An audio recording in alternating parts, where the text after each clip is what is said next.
स्वागत है एक बार फिर से आपका मेरे यूट्यूब चैनल विदाउट म्यूजिक मंत्रा में। आज के इस वीडियो में होपफुली आपने थंबनेल देख लिया होगा। बात करेंगे मिथुन राशि के संबंध में जून का ये महीना किस प्रकार का रहने वाला है। ग्रहों की जो स्थिति गोचर के अनुसार और जो समय अनुसार यानी कि माह में जैसे सूर्य का जो परिवर्तन होता है, अन्य ग्रहों के जो परिवर्तन हाल ही में हुए हैं, जैसे हाल ही में गुरु का परिवर्तन हुआ है, गुरु अतिचारी हुए हैं। इसके अलावा राहु और केतु जो हैं वो भी परिवर्तन कर चुके हैं। तो किस प्रकार की स्थितियों का निर्माण हो रहा है जो आपको इस माह देखने को मिल सकता है। इस वीडियो में बात करेंगे हम आपके स्वास्थ्य के संबंध में, इसके अलावा वैवाहिक संबंधों के संबंध में, प्रेम संबंधों के संबंध में, और जॉब क्या इस माह मिलने के चांसेस हैं, या व्यापार नौकरी धंधे की किस प्रकार की स्थिति, भाग्य का साथ मिलेगा या नहीं मिलेगा। इन पूर्ण विषयों पर आज के इस वीडियो में बात करेंगे। देखिए, गुरु का परिवर्तन ऑलरेडी हो चुका है, राहु और केतु भी परिवर्तन कर चुके हैं। बात करें यदि मिथुन राशि की, तो मिथुन राशि में कोई शनि का ना तो प्रभाव यानी कि ना तो 7.5 चल रही है, ना ही ढैया का कोई प्रभाव चल रहा है। तो सबसे पहले बात करेंगे आपके हेल्थ के संबंध में। देखिए, हेल्थ के लिए आपके फर्स्ट हाउस की यदि बात करें तो स्वामी बनते हैं बुधदेव, और बुधदेव जो हैं वो 6 जून तक आपके 12th हाउस यानी कि 12वें भाव में थे, अब फर्स्ट हाउस में आ चुके हैं।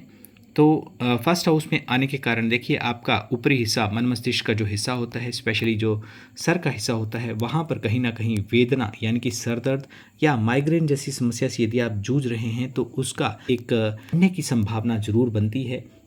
और स्पेशली जून के फर्स्ट वीक तक ये प्रॉबिलिटी बहुत ज़्यादा बढ़ती है। जैसे जैसे एक हफ्ता गुजरने के बाद दिन आगे बढ़ेंगे, आपको हेल्थ से संबंधित जो समस्या आपने फर्स्ट वीक में झेली है उससे कहीं आप रिलीफ महसूस करें।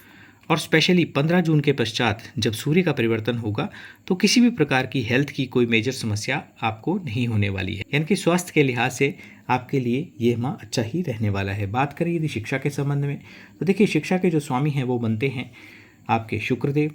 ये देखिए, ये पंचमेश है, पंचमेश के जो स्वामी यहाँ पे तुला राशि है और इसके स्वामी जो बनते हैं शुक्रदेव। और शुक्र जो हैं वो दृष्टिबद्ध संबंध बना रहे हैं, क्योंकि लाभ भाव में बैठे हुए हैं और इनकी सप्तम दृष्टि जो है वो पंचम भाव पर ही है, अपनी ही राशि को देख रहे हैं। जब भी कोई ग्रह जो हैं अपने घर को या अपनी राशि को देखते हैं तो वहाँ पर साधारणतः अच्छा प्रभाव ही देते हैं, क्योंकि ये जो दृष्टि पंचम में और गुरु की दृष्टि भी पंचम में, इसके अलावा मंगल की भी ऑलरेडी थी लेकिन 7 जून तक, और राहु की दृष्टि भी पंचम में है। तो ये जो इन 4 ग्रहों की दृष्टियों का प्रभाव आपके पंचम भाव में यानी कि शिक्षा के भाव पर हो रहा है, तो मानसिक डिसीजन लेने में परेशानी का आप अनुभव करेंगे और जल्दी से किसी की बातों में आकर कोई डिसीजन आप ना लें।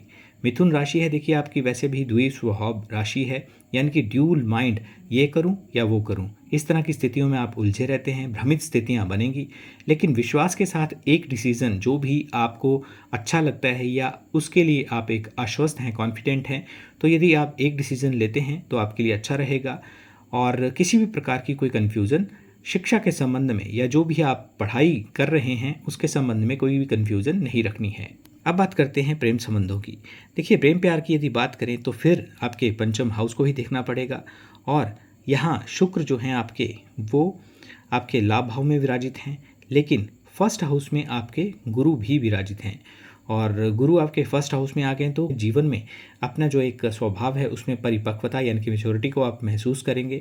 ऐसी परिपक्वता को आप महसूस करेंगे जो आपने अपने पिछले जीवन में यानी कि जो भी वर्ष आपके जीवन के गए हैं, आप चाहे 16 वर्ष के हैं चाहे आप 26 वर्ष के हैं, वो आपने महसूस नहीं की होगी। स्पेशली प्रेम संबंधों की यदि बात करें तो लेट गो को आप अपनाएंगे। सामने वाले की यदि गलती है तो भी जाने दो वाली परिस्थितियों में रहेंगे, और यदि स्वयं की गलती होगी तो उसको स्वीकार भी करेंगे, जो अच्छी बात है। और स्पेशली 9 जून के पश्चात यानी कि 9 जून के पश्चात जो लव रिलेशंस हैं उनके लिए स्थितियां अच्छी बनती हैं। और यदि आपका जैसे वार्तालाप अपने जिनके साथ आप कांटेक्ट में हैं उनके साथ वार्तालाप यदि आपका बंद था, तो पहल यदि आप करते हैं, यदि आप पहल करेंगे तो समय आपके लिए श्रेष्ठ है, यानी कि पॉजिटिव रिस्पॉन्स निश्चित तौर पर आप पाएंगे। मैरिड लाइफ की बात करते हैं। देखिए, गुरु फर्स्ट हाउस में है और आपका जो 7th हाउस है वहाँ पे जो राशि है धनु राशि है, गुरु की ही राशि है। तो जैसे मैंने पहले बताया कि जब भी कोई ग्रह अपनी राशि को देखता है तो साधारणतः अच्छे प्रभाव देने का यहाँ पर प्रयास करता है। यहाँ भी गुरु का ये दृष्टिबद्ध जो संबंध आपके सप्तम हाउस को देख रहा है तो अच्छा ही प्रभाव रहेगा, लेकिन साथ में शनि की भी दृष्टि है। और 15 जून के पश्चात जब सूर्य 12वें हाउस से निकल कर आपके फर्स्ट हाउस में आएंगे तो सूर्य की भी दृष्टि सप्तम हाउस पर पड़ेगी। तो ओवरऑल देखिए सबसे ज़्यादा सकारात्मक जो दृष्टि है वो गुरु की ही है, लेकिन शनि की जो दृष्टि पड़ रही है उसके कारण पार्टनर के स्वभाव में जो भी आप यदि पुरुष हैं तो आपकी जो पत्नी, और यदि आप महिला हैं तो आपके जो हस्बैंड हैं, उनके स्वभाव में एक किसी भी बात को लेकर अड़ जाने की प्रवृत्ति भी आपको देखने को मिलेगी। और ओवरऑल जो है यहाँ पे गुरु अपने एंड से शुभ करने का प्रयास जरूर करेंगे, तो इस प्रकार की स्थिति रहेगी।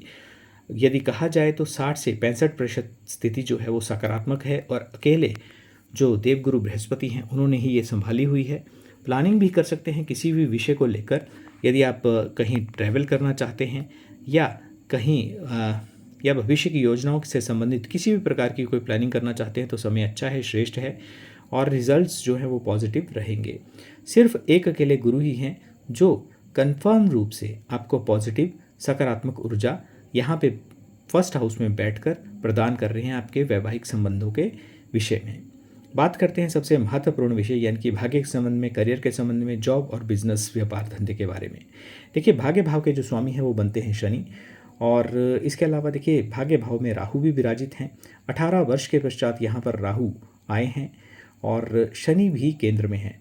तो जो भी कार्य होगा वो डिले के पश्चात होगा, यानी कि यदि जो भी आप कर्म करते हैं उसमें आप डिसिप्लिन में रहकर, अनुशासन में रहकर, क्योंकि देखिए शनि डिमांड क्या करते हैं, शनि यही डिमांड करते हैं कि आलस आपको नहीं दिखाना है, कर्मठ रहना है, अनुशासन को अपनाना है, जितने भी बैड एक्टिविटीज़ यानी कि बुरे कर्म होते हैं उनको त्याग करना है। और इस प्रकार आप कंसिस्टेंट रूप से यदि कोई भी कार्य लगातार करते रहेंगे तो उतना ही लाभ आपको होगा भी। यदि आप जॉब के लिए अप्लाई करना चाहते हैं तो स्पेशली 15 तारीख और 24 तारीख बहुत ही फेवरेबल है आपके लिए। इन तारीखों को किए हुआ आपका जॉब के लिए अप्लाई जो है उसका सकारात्मक परिणाम निकलने के बहुत ज़्यादा चांसेस हैं। इसके अलावा जो लोग ऑलरेडी जॉब कर रहे हैं उनको भी, क्योंकि देखिए शनि और गुरु का प्रभाव है कि कोई वृद्ध जन आपके ऑफिस में, आपके कार्य क्षेत्र पर हैं तो उनका यदि आप सम्मान करते हैं तो बहुत ही फेवरेबल कंडीशन, स्पेशली प्रमोशन के संबंध में आपके लिए स्थितियाँ फेवरेबल रहेंगी कर्म क्षेत्र में। करियर है उस पर शनि का और देवगुरु बृहस्पति का मुख्य प्रभाव रहने वाला है। तो वृद्धजन हो, सीनियर सिटीजन हो, घर में माता पिता हो या पिता तुल्य कोई भी व्यक्ति हो, यदि उनके चरण स्पर्श भी आप करते हैं तो ये भी इस माह स्पेशली, वैसे तो करना आपको हर रोज़ और हर माह चाहिए, लेकिन इस माह आपके लिए उनके चरण स्पर्श करने के लिए पदोन्नति देने वाला होगा। बात करें यदि संबंधित उपायों की तो बुद्ध के बीज मंत्र ओम राम ह्रीम रोम से बुद्धाय नमः, इस मंत्र का 3, 5, 7, 9, 11 की संख्या में यदि आप जाप करते हैं तब भी आपके लिए फेवरेबल है, लाभ की स्थितियां बनती हैं। गाय माता को हरा चारा बुधवार के दिन यदि आप खिलाते हैं वो भी आपके लिए शुभ स्थितियों का निर्माण करेगा। इसके अलावा यदि आप सुंदरकांड का पाठ करते हैं मंगल और शनिवार को, वो भी आपके लिए बहुत ही शुभ स्थितियां बनेंगी। तो दोस्तों ये था मिथुन राशि के संबंध में जून 2025 किस प्रकार का रहने वाला है। आई होप कि आपको वीडियो अच्छा लगा होगा। चैनल को करें सब्सक्राइब और वीडियो को फैमिली और फ्रेंड्स के साथ शेयर करना ना भूलें। धन्यवाद।